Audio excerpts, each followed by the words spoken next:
Mu haɗa kai gaba ɗai 'yan Laba, ƙasa ta Nijar adalci. Binciken aminai na zane tuwon sada ba za ta yi aiki ba.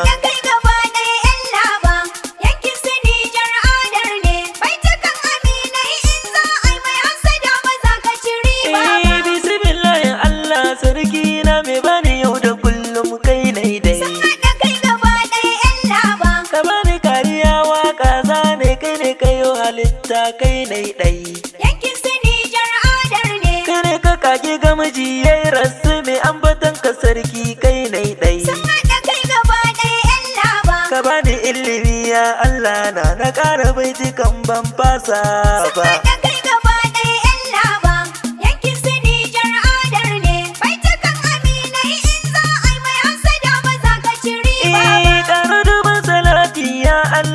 Rasulu fiyayye ɗa ne shi.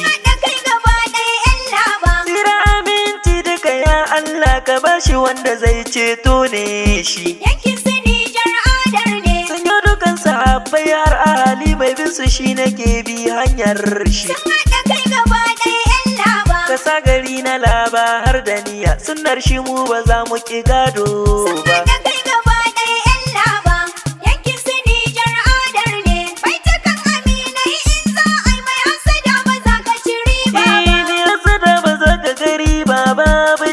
Aminai 'yan Laba, me yasa da na ƙara tuna ta ma hasada kai ba za ka ci riba ba. Da ma ka samu aiki zai fi ma don hasada ba za ta yi ɗiba ba.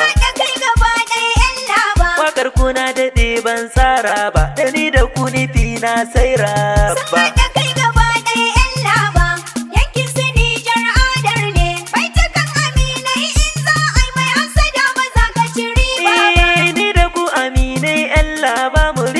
Zumunta ba gaba.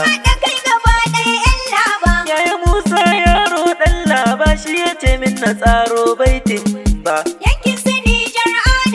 Yaya Musa yaro ɗan Laba sha zaman ka gabun ban canza ba. Yaya Musa yaro zaki ne muje zuwa mazaje 'yan Laba.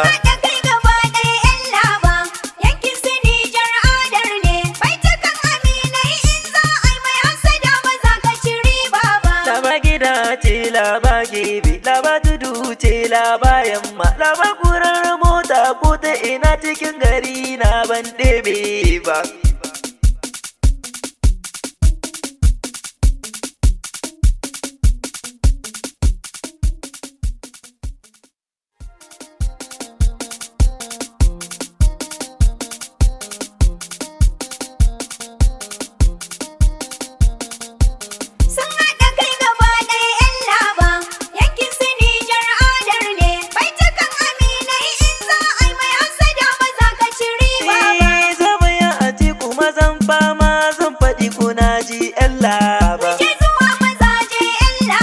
Sha'aibu nufi na 'yan Laba magamar hudu ni ban kushe.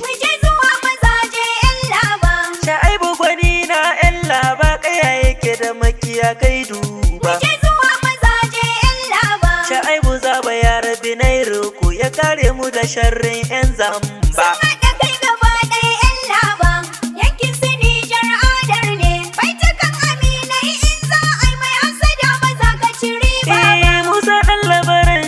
Dan baki muje zuwa zaki na mazaje. Yaya Musa yaro dan labaran kai ne dubun su koda a gadaje. Yaya Musa yaro ne rane sai da shi karfin ku 'yan mazaje. Yaya Musa dole a taɓa ma. Yaya Musa gaishe ka dan mama. Alkhairin da kamin na gode ma. Yaya Musa mu za mu raba ma.